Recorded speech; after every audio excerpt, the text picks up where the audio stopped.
কি প্রথম এবং দ্বিতীয় স্কন্ধ হচ্ছে ভগবানের দুই চরণ, তৃতীয় এবং চতুর্থ স্কন্ধ হচ্ছে ভগবানের জানুনি,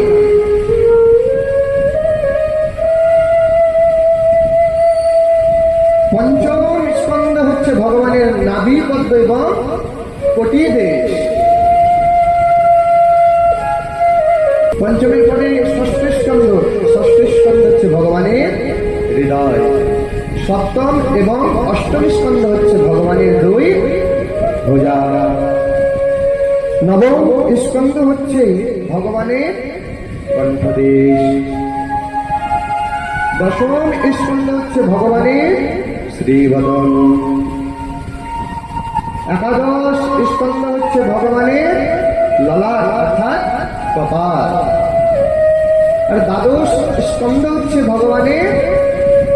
শির অর্থাৎ মাথা। চরণ থেকে শির পর্যন্ত ভগবানের প্রতি স্মারক হচ্ছে ভাগবত।